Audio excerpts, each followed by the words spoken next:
Well, a month ago, ESPN anchor Jemele Hill called President Trump and his supporters white supremacists in a lengthy tirade on Twitter, which is the social media app that has destroyed many careers and reputations. ESPN declined to suspend her, and now it's paying the price. Hill seems to have determined to make the leap from covering sports to lecturing everyone on politics. Dallas Cowboys owner Jerry Jones recently said he would not tolerate any player who refused to stand for the anthem. In response to that, Hill called on fans to boycott the Cowboys' sponsors. ESPN, ever sensitive to anything to do with sponsors, has suspended Hill for 2 weeks. Imagine the trouble they could have avoided, though, if they had stuck to sports in the first place, as is their charter. And yet the NFL doesn't itself seem that much better at escaping political controversy. It seems to be courting it recently. On Sunday, the vice president walked out of a game in Indianapolis after players for the San Francisco 49ers protested the national anthem, suggested they hate America. The walkout was apparently done at the urging of President Trump, the VP's walkout. But one congressman is prepared to do a lot more than simply counter-protest the world's richest sports league. Congressman Matt Gaetz represents the state of Florida. He's a lead sponsor of a bill that would end various tax breaks that professional football enjoys. The congressman joins us tonight. Congressman, thanks a lot for coming on. So will you just give us a quick outline of what kind of taxpayer subsidy, in effect, the NFL enjoys?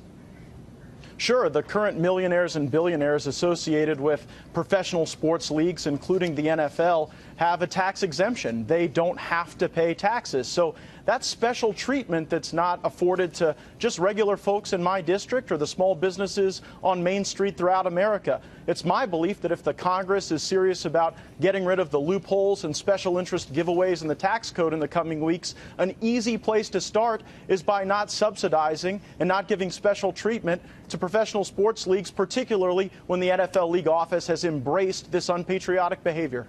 I'm confused, though, as to why the Congress would be giving tax breaks to one of the most lucrative businesses in America whose employees are paid, in some cases, tens of millions of dollars a year. Why would we have that in the first place?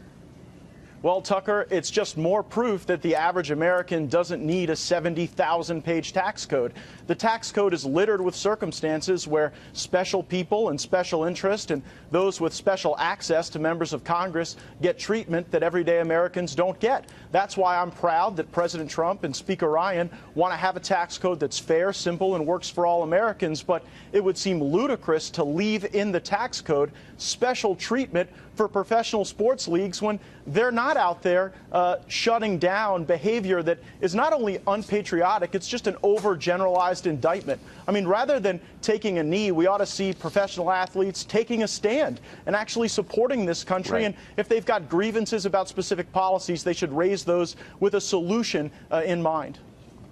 You know, I know you're a politician and everything, but everything you said is true as far about the tax code. That's exactly right. I can verify that as a longtime resident here. And I hope you get this done. Thank you, Congressman, a lot. Thank you, Tucker.